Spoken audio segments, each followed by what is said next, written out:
Hola gente, ¿cómo están? Sean bienvenidos al canal. El día de hoy les traigo un nuevo capítulo de este fanfic ambientado en el universo de Arcane con Mr. Increíble, donde la tensión, el conflicto y las decisiones empiezan a escalar de verdad. Todo lo que van a ver a continuación forma parte de una historia creada por fans, con respeto al material original. Antes de empezar, un aviso rápido. La música, los nombres de personajes, lugares y universos que se mencionan en este video no son propiedad de este canal.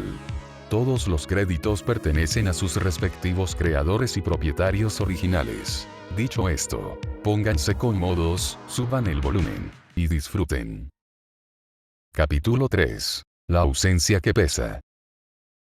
La desaparición de Mel Medarda no fue anunciada al público. No hubo comunicados oficiales. No hubo banderas a media asta. No hubo palabras que explicaran la ausencia de uno de los rostros más visibles del antiguo consejo. Pero en Piltover, cuando algo importante desaparece, el silencio no es vacío. Es una advertencia. Las patrullas se duplicaron sin anuncio previo. Los puertos comenzaron a retener cargamentos bajo excusas técnicas. Las rutas aéreas fueron revisadas una y otra vez. Y, por primera vez desde el atentado, soldados no piltovianos caminaron por las calles altas. Noxianos. Ambessa Medarda no solicitó autorización. Informó. La audiencia fue convocada bajo protocolo de emergencia. La sala del consejo aún conservaba cicatrices visibles. Mármol nuevo donde antes hubo sangre, cristales reforzados que no lograban ocultar las sillas vacías. Salo estaba presente, reclinado en su silla de ruedas, expresión cansada, ojos atentos.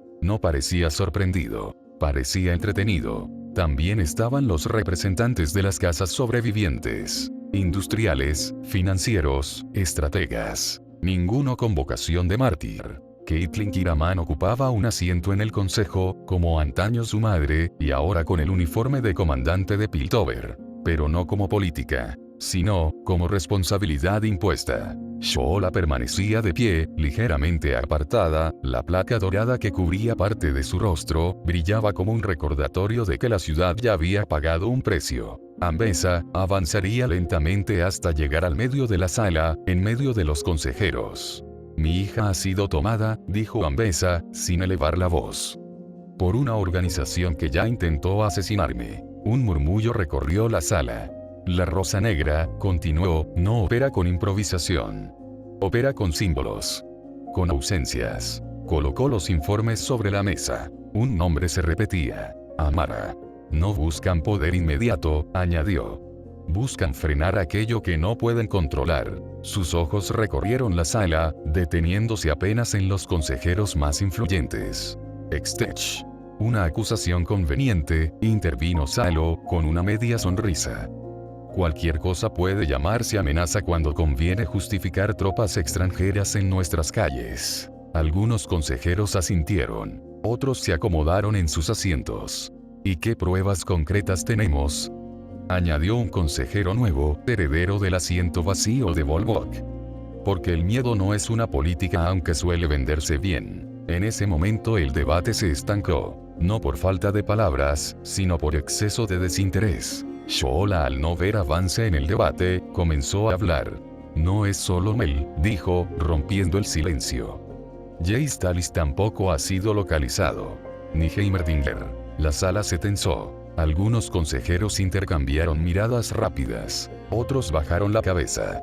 3 desapariciones, continuó. 3 figuras clave.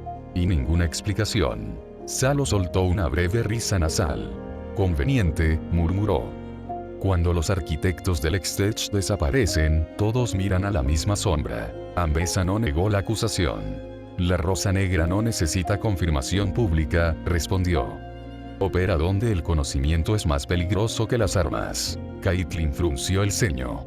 Si ellos están involucrados, dijo, entonces esto no es solo un problema político. Es una cacería intelectual. Ambessa asintió lentamente. Y Piltover se está quedando sin mentes que la defiendan. El miedo se filtró en la sala. No era el miedo a una explosión. Era el miedo a desaparecer sin dejar rastro. El acuerdo final no fue anunciado como militarización. Fue presentado como preservación. protección absoluta de los distritos científicos, aceleración y blindaje del desarrollo Extech, restricción total de información, cooperación estratégica limitada con fuerzas externas para inteligencia y contención, nada de despliegues masivos, nada de armas nuevas en manos inexpertas, solo preparación, solo prevención. Salo no votó en contra, tampoco votó a favor, observó la decisión con una sonrisa que no alcanzó a sus ojos. Curioso, dijo al final.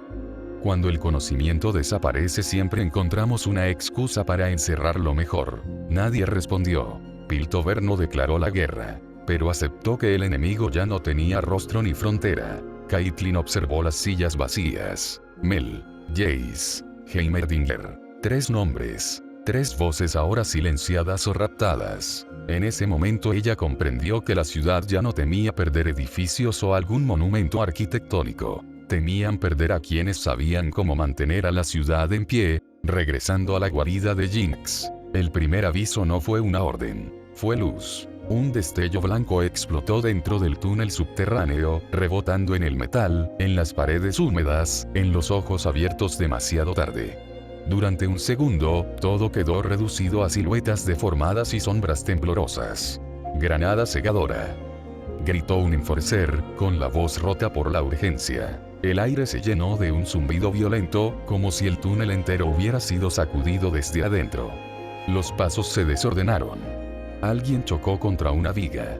Otro cayó de rodillas, desorientado. Entonces llegó el segundo golpe. Desde la retaguardia, las ballestas noxianas dispararon casi al mismo tiempo. No hubo advertencia ni vacilación. Proyectiles reforzados atravesaron el espacio con una cadencia fría y entrenada, incrustándose en el entorno, arrancando fragmentos de metal y concreto a su paso. Al suelo. Gritó Jinx, reaccionando antes que nadie. Sevika no lo pensó 2 veces. Sujetó a Isa del brazo y la lanzó detrás de un bloque metálico caído, cubriéndola con su propio cuerpo mientras los impactos sacudían el suelo a su alrededor. «Quédate abajo», le ordenó, sin mirarla. Bob Parr alzó los brazos por reflejo, girando el torso para cubrir al grupo. Aún tenía su sentido de héroe. Los disparos lo alcanzaron de frente. La fuerza de los impactos lo hizo retroceder medio paso. La tela de su ropa se desgarró en varios puntos, y el calor de los proyectiles le recorrió la piel como golpes concentrados. No hubo perforaciones, pero el dolor llegó igual, profundo, insistente. Apretó los dientes. «Eso sí dolió», murmuró, respirando con dificultad. Bajo la luz intermitente, su piel comenzaba a tensarse. Manchas oscuras surgían lentamente bajo la superficie, señales claras de que incluso algo como él tenía límites. Un soldado noxiano bajó levemente su arma, incrédulo. «¿Por qué sigue en pie?», susurró. Bob dio un paso al frente, luego otro. Cada movimiento hacía vibrar el suelo bajo sus pies. No corría. No cargaba. Avanzaba con una calma pesada, deliberada, como si nada de aquello pudiera detenerlo de verdad.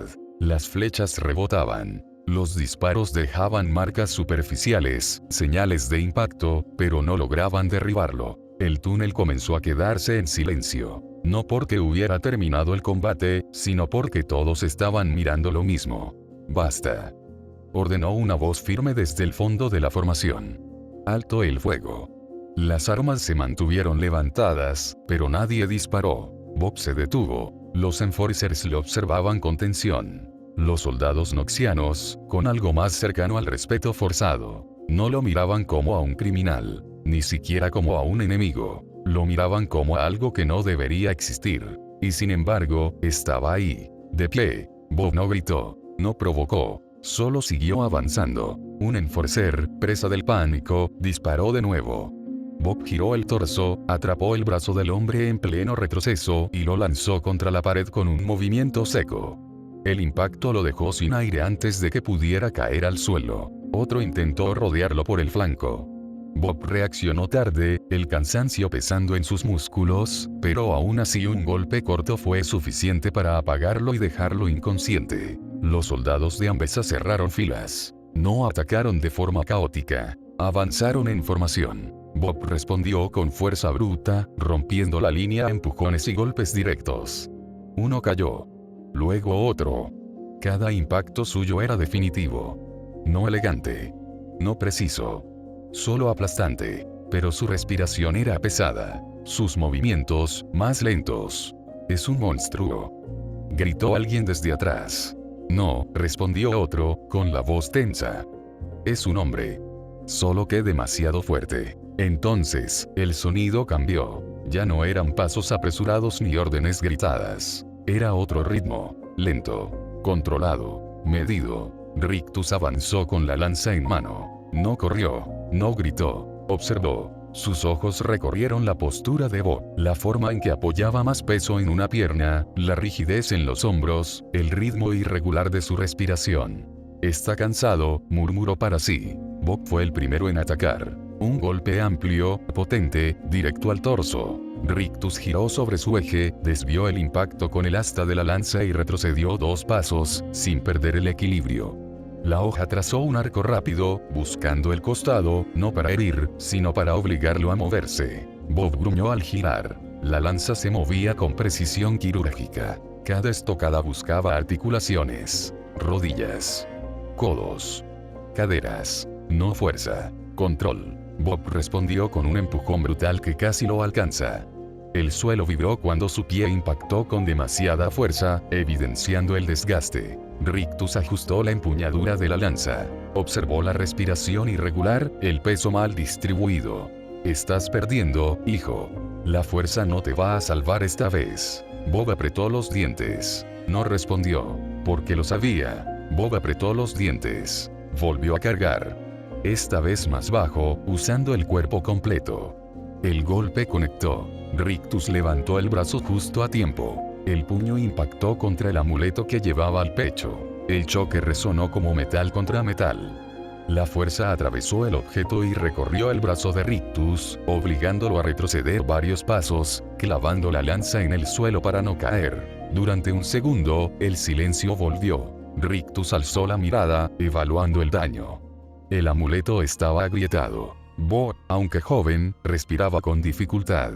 Sus hombros subían y bajaban con pesadez, como si cada aliento costara más que el anterior. Si tan solo pudiera recuperar energías, la pelea ya habría terminado. Y si Rictus hubiera cometido un solo error, estaría acabado. Ambos lo sabían. Entonces, un pensamiento se abrió paso en la mente de Bob.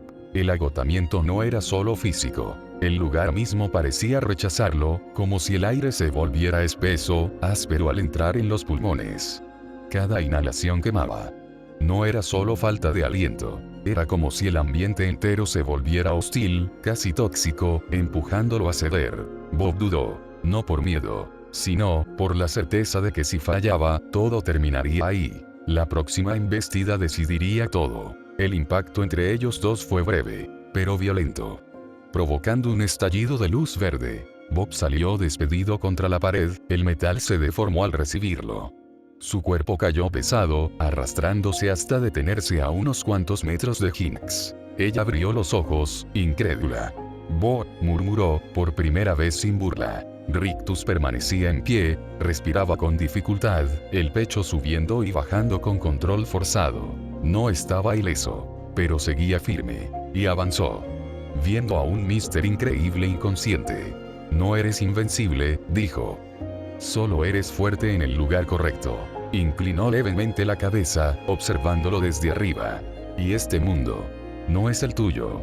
Jinx giró lentamente la cabeza y miró a Sevika. El ruido del combate, los disparos y las órdenes gritadas parecieron apagarse por un instante, como si el mundo se hubiera reducido solo a ese cruce de miradas. No hubo necesidad de explicaciones. No hubo tiempo para dudas largas.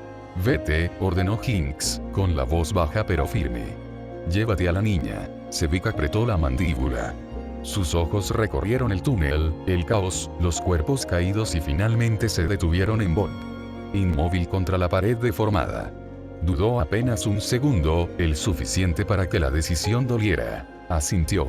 No mueras, grandote, murmuró, casi como una promesa rota. Tomó a Isa del brazo y desapareció con ella por un pasadizo lateral oculto entre los escombros, tragadas por el metal retorcido y las sombras del subsuelo. El estruendo regresó de golpe. Órdenes gritadas. Pasos apresurados. El eco seco de la batalla retomando su curso. Bob permanecía contra la pared, el cuerpo aún tenso, pero sin responder. La conciencia se le escapaba como arena entre los dedos.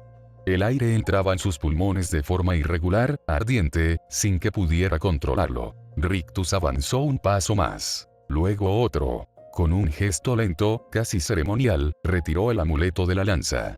El metal emitió un sonido apagado al separarse, como si algo antiguo se resistiera a ser despertado.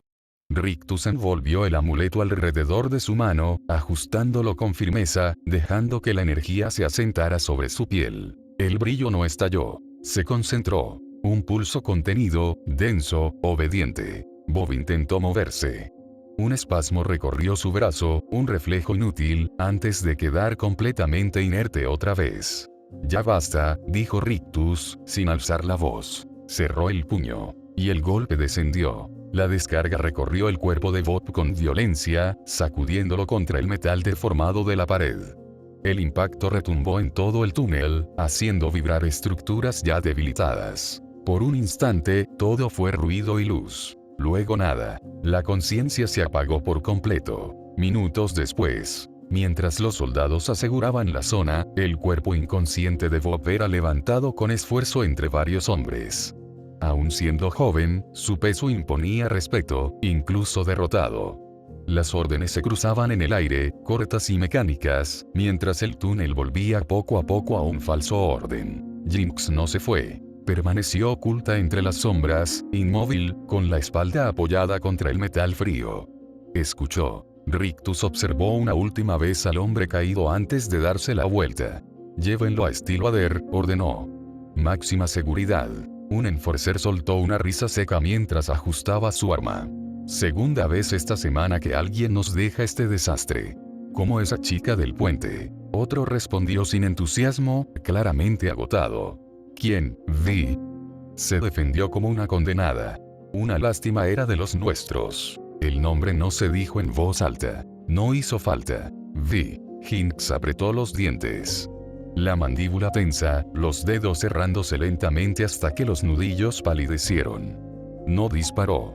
No gritó. No se rió.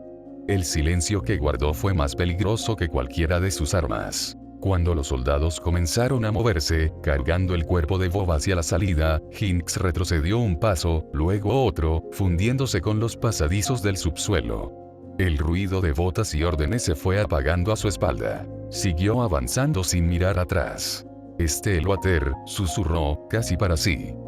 Claro que sí. Y desapareció entre las sombras, con la mente ardiendo y una decisión tomando forma. Y hasta aquí llega el capítulo de hoy. Si te gustó la historia, dale like, eso ayuda muchísimo el canal. Si quieres ver cómo continúa, suscríbete y activa la campanita para no perderte los próximos capítulos. Y, sobre todo, déjame tu comentario. Quiero saber qué te pareció, qué teoría tienes o qué crees que va a pasar después. Gracias por quedarse hasta el final, nos vemos en el próximo video.